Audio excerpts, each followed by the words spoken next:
विधानसभा चुनाव के पहले 2 बार बैठकें करता है। पहले चरण की बैठक जिसमें मैंने और एसपी साहब ने जिले का प्रेजेंटेशन जाके दिया था, तो हमने 4 जुलाई को भोपाल में हमारी होती।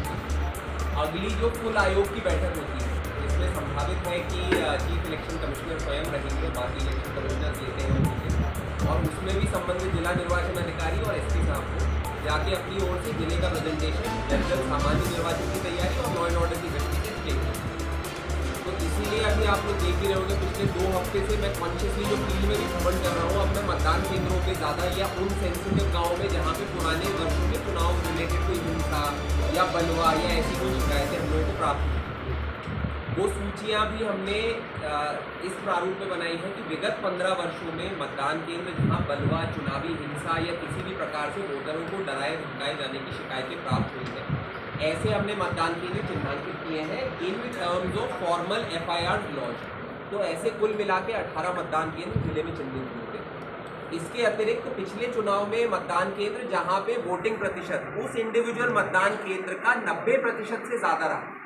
तो वहां पे भी इस दृष्टि से हम लोग देखेंगे कि क्रिटिकल मतदान केंद्र को आयोग परिभाषित करता है कि अगर एक ही मतदान केंद्र में 90% से ज़्यादा हो, प्लस वहां पे उस 90% में से 75% एक ही व्यक्ति को मिले, तो हमने तो क्राइटेरिया यही रखा, जो भी 90 से ऊपर है हम एक बार उसको वेरीफाई कर लेंगे।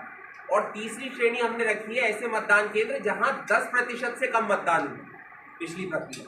क्योंकि ये भी बहुत ज़्यादा स्क्यूड नंबर है, तो वहां पे देखा जा सकता है कि किस प्रकार से या क्या ऐसी ज़मीनी हकीकत है कि लोग इतनी कम संख्या में टर्न अप। अभी मैं जस्ट जो आने में भी थोड़ा सा विलम्ब हुआ, सेक्टर अधिकारी और सेक्टर पुलिस अधिकारी जिले में जो 170 अपॉइंट हुए, 170 प्लस 170 कुल 340, उनका संयुक्त प्रशिक्षण आज हमने पहली बार संयुक्त रूप से करा। इंडिविजुअल प्रशिक्षण हो गए, एक राउंड उनके विजिट भी हो गए, लेकिन अब से लेके और चुनाव घोषणा तक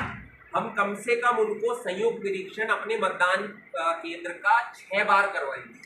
3 बार अगस्त के महीने में और 3 बार सितंबर के महीने में, जिसमें प्रत्येक सेक्टर पुलिस अधिकारी हर मतदान केंद्र का एक पोलिंग पार्टी का एग्जिट प्लान भी तैयार करेंगे कि यदि कोई विपरीत परिस्थिति पोलिंग डे पे बनती है तो पार्टी इसको कैसे सुरक्षित तरीके से वहां से निकाला जाए। सिमिलरली जो हमारे सेक्टर अधिकारी नियुक्त है, वो इस विजिट के दौरान अपना एक प्लान बना के देंगे कि जो मतदान केंद्र का भवन है उसमें जो आयोग निर्धारित करता है AMF, अशोर्ड मिनिमम फैसिलिटीज, जिसमें रैंप होता है, पीने का पानी होता है, शौचालय होता है, जो मतदान का कक्ष होता है, आइडियली वहां पर बिजली कनेक्शन होना चाहिए, यदि स्थायी नहीं है तो अस्थायी कनेक्शन लिए जाने का प्रावधान है। हम लोगों ने ऑलरेडी ये लिस्टिंग करा ली है कितनी जगहों पे हमारे पीने के पानी की समस्या है, चाहे वो टंकी ना होने के कारण हो, सोर्स ना होने के कारण हो या मोटर ना डलने के कारण हो। कितनी जगहों पे रैंप में मरम्मत की आवश्यकता है, कितनी जगह नए रैंप बनने हैं, और एग्जैक्ट जानकारी संबंधित निकाय को देके सीओ जनपद और CMO के माध्यम से ये काम ऑलरेडी हमने चालू करा दिए है। जैसे एक फिगर मुझे अभी याद है कि 83 हमारे ऐसे मतदान केंद्र हैं जहां पर वर्तमान में विद्युत कनेक्शन स्थायी नहीं है। तो कल ही जो लेटर जारी हुआ है बिजली विभाग को, वो ये है कि एक तो आप परीक्षण करके हमें टेम्परेरी कनेक्शन का एस्टिमेट बता दें, दूसरा परमानेंट का एस्टिमेट बता दें। अमूमन परमानेंट कनेक्शन तभी लेना संभव होता है जब विभाग चुनाव के पहले आवंटन प्रदाय करता है। पिछली बार शिक्षा विभाग ने, मैं जिला पंचायत में उस समय था, कि 2018 में उन्होंने सभी मतदान केंद्रों के लिए पैसे दिए थे। यदि नहीं भी आएंगे तो हम लोग इसलिए एस्टिमेट लेके तैयारी अपनी रख रहे हैं कि आवश्यकता अनुसार अगर अंतिम रिजॉर्ट में हमको DMF से भी राशि स्वीकृत करनी पड़ी तो भी हम प्रत्येक मतदान केंद्र पे अपना इलेक्ट्रिसिटी कनेक्शन इंश्योर कराएंगे। तो निर्वाचन प्रक्रिया आगे आने वाले समय में यही सबसे महत्वपूर्ण और सबसे टाइम टेकिंग हम लोगों का एक्सरसाइज रहेगी। SP साहब का भी सतत भ्रमण अब जो है वो निर्वाचन की दृष्टि से, लेकिन मैं जैसा पहले दिन से मानता हूँ, आप लोगों के सहयोग और आप लोगों से जानकारी लिए बिना आइसोलेशन में एक बंद कमरे में बैठ के हम लोग निर्वाचन संपन्न नहीं करा सकते। आप हमारे एक बहुत प्रमुख स्टेक होल्डर हैं इसमें, आपसे मिली हुई जानकारी, इनफैक्ट अभी भी जब भी मेरी किसी से भी संवाद होता है, किसी भी विषय में कोई गाइड लेने फोन करता है,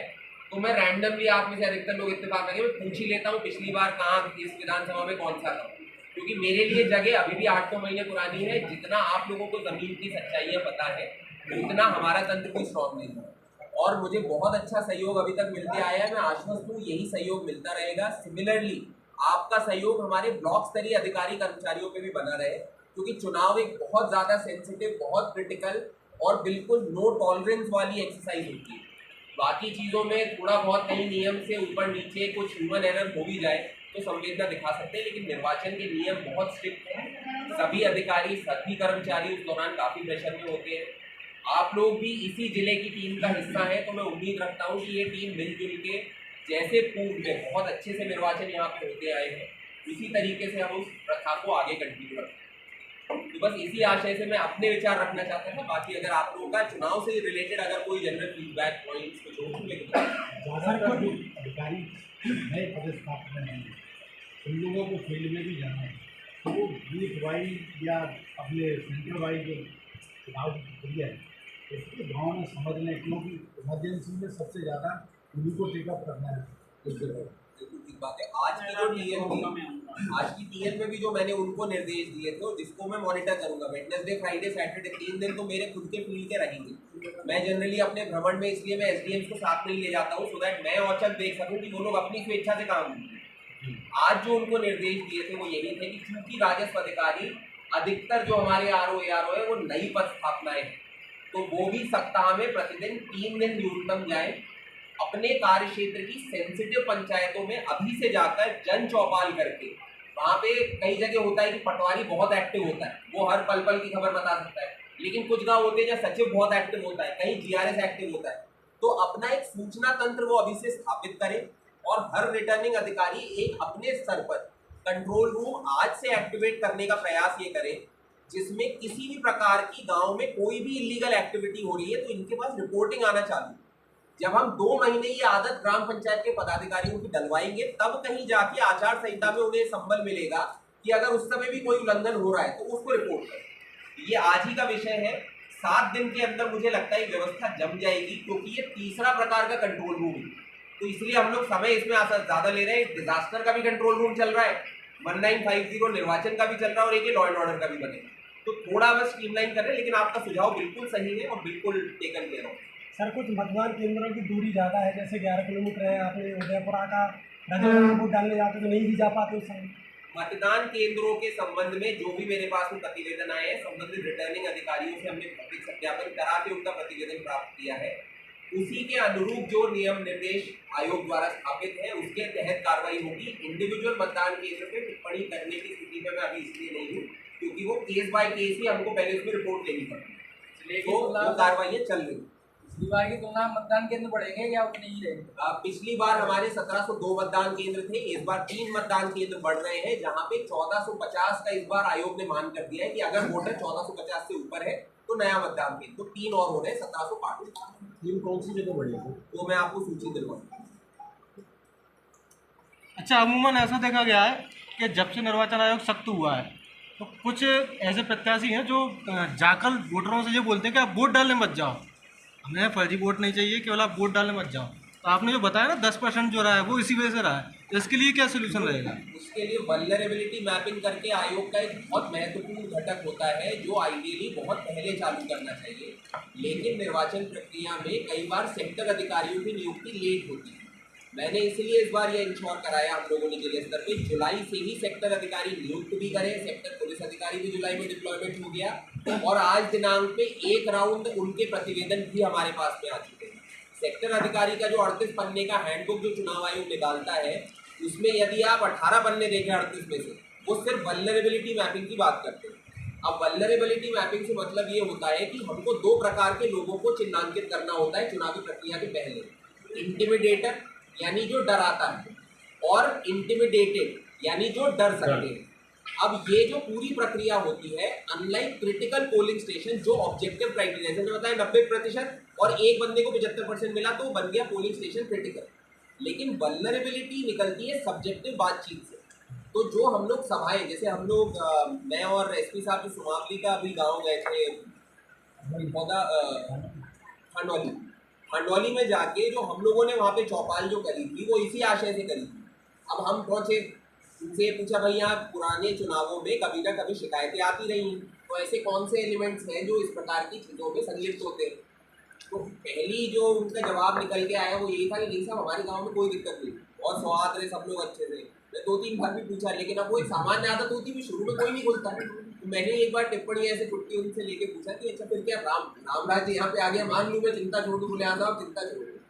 लेकिन फिर जब उनसे बातचीत करके वहीं सामने एक नाली बह रही थी, तो मतलब ये नाली जो है इस घर के सामने क्यों चौक हो रखी है, तो इस व्यक्ति इस घर में रहता है, इसने चौक नहीं बोले साहब, वो उसको पसंद नहीं है कि उसके घर के चौखट से ये नाली बह के जा रही है, तो उसने बंद कर दिया। तो ये दबंग हुआ भाई, वो व्यक्ति मतलब इतना प्रभाव रखता है कि आज आप नाली नहीं खुलवा पा रहे हो, कल उसकी हठधर्मिता हो गई कि मैं किसी को घर से चुनाव के दिन निकलने नहीं दूंगा, तो नहीं निकलने दूंगा। तो यही चीज हम लोग अपने सेक्टर अधिकारी, पुलिस अधिकारी का प्रशिक्षण भी चल रहा है। अभी पहले सत्र में यही चीज पे चर्चा करके आए कि आप जाएं, 3 जो संयुक्त भ्रमण ये लोग 31 अगस्त के पहले करेंगे, उसके पहले कोई एक भ्रमण में अनिवार्यतः 1.5 से 2 घंटे बैठे चौपाल, लोगों से जनरली भी चर्चा करें, खेती किसानी में आप क्या करते हो, खरीदारी कहाँ करते हो, खाद कहाँ लाते हो, फिर उससे जुड़े जब 5 सवाल होंगे तो शायद व्यक्ति में कॉन्फिडेंस आए कि वो खुल के अपनी एक आध बात रख दे। तो आपका पॉइंट सही है कि ये डिफिकल्ट एक्सरसाइज है, लेकिन हमको करनी है और हम लोग सजगता से, इसलिए जुलाई से लग गए इसका। जुलाई, अगस्त, सितंबर 3 महीने जब आचार संहिता नहीं भी है, हम लोगों को आइडेंटिफाई भी कर लें और बॉन्ड ओवर भी उनके विरुद्ध कार्रवाई हो जाए। इसीलिए टीएल का भी स्टैंडिंग एजेंडा आपसे मैंने पिछली टीएल से चालू कराई कि कितने लोग चिन्हांकित हुए, थानेवार, नामजद, कितनों के इस्तगासे राजस्व अधिकारी के पास गए, कितनों में उसने नोटिस जारी करे लेकिन पुलिस ने तामील नहीं करे, कितनों में राजस्व अधिकारी ने जो है अंतिम बॉन्ड ओवर की कार्रवाई नहीं करी। तो ये प्रति सोमवार मेरी समीक्षा का बिंदु रहेगा, सो दैट एक तो कोऑर्डिनेशन इशू भी ना आए, दूसरा अपने ये इशू है। और इसी में फिर से आगे बढ़ के कह रहे हैं, ये चिन्हांकन में भी आपका रोल ज़्यादा कठिन इम्पोर्टेंट भी है, और मतलब मेरे लिए वो जानकारी आते रहे, तो इंडिविजुअली निसंकोच ग्रुप में आके जब भी आप लोग बताते हैं बिना मतदाता सूची के फाइनल जिला मुरैना में जो हमारी निर्वाचन की टीम है, हम लोगों ने तैयारियां पहले से चालू कर दी है। सभी विधानसभा क्षेत्रों में 2 तारीख से ही विशेष मतदाता सूची कार्यक्रम चालू हुआ है, जिसमें BLO प्रत्येक मतदान केंद्र को बैठ भी रहे हैं और प्रतिदिन सुबह और शाम के समय से डोर टू डोर सर्वे करके वोटरों का सत्यापन कर रहे हैं कि यदि कोई अछूता व्यक्ति है जिसका नाम मतदाता सूची में नहीं आ पाया तो वो जुड़ जाए। इसके साथ साथ सेक्टर अधिकारी, सेक्टर पुलिस अधिकारियों का डिप्लॉयमेंट हम लोगों ने करके उनकी ट्रेनिंग कराई है, और जिला स्तरीय जो विभिन्न चुनाव के घटक होते हैं उसके नोडल अधिकारियों की भी नियुक्ति हो गई। लॉ एंड ऑर्डर का डिटेल डिप्लॉयमेंट प्लान अभी SP महोदय द्वारा भी तैयार कर दिया। तो तैयारी हम लोगों की ऑन ट्रैक है। हम लोग आश्वस्त हैं कि आचार संहिता लगने के पूर्व ही हम लोग अपने सभी महत्वपूर्ण निर्णयों की पूरी तैयारी कर रहे हैं। स्वीप प्लान के तहत मतदान प्रशिक्षण करने के लिए क्या जिला मुरैना में स्वीप प्लान के माध्यम से हम लोग प्रयासरत हैं कि जो हमारा राज्य का औसत था इस बार उसको हम क्रॉस करें। पिछली बार हमारे यहाँ अम्बा विधानसभा क्षेत्र और मुरैना विधानसभा क्षेत्र परसेंटेज थोड़ा कम रहा था, तो हम लोगों ने इस प्रकार के मतदान केंद्रों का इंडिविजुअल चिन्हांकन करा है जहाँ पर मतदान प्रतिशत 10% से कम रहा है, और फिर उसके बाद 10 से 50% के बीच में रहा और 50% से लेकर स्टेट एवरेज के बीच में रहा। इनको अकॉर्डिंगली इनकी कैटेगरी लेवल के हिसाब से चिन्हांकित करके इसमें मतदान केंद्र लेवल पे ही चुनावी पाठशालाओं का आयोजन वर्तमान में चल रहा है। स्वीप सखी भी CO जिला पंचायत के द्वारा इसमें प्रत्येक गांव के लिए अपॉइंट की गई है, जो मतदाता जागरूकता का अभियान उस संबंधित गाँव में चले। पत्रकारों की समस्याओं का निदान कैसे करने की समस्या पत्रकारों से जुड़े जो भी विषय हमारे सामने रखे गए हैं उनको बिल्कुल समय सीमा में निराकरण करने के लिए हम लोग कटिबद्ध हैं। पत्रकार हम लोगों की टीम का ही एक एक्सटेंशन है, उन लोगों से समय समय पर हमें बहुत आवश्यक जानकारी और आने वाले चुनाव में भी निश्चित ही आप लोगों से हम लोगों को बहुत ज़्यादा सहयोग मिलेगा। तो मैं आश्वस्त करता हूँ कि जो भी समस्या है उसका निराकरण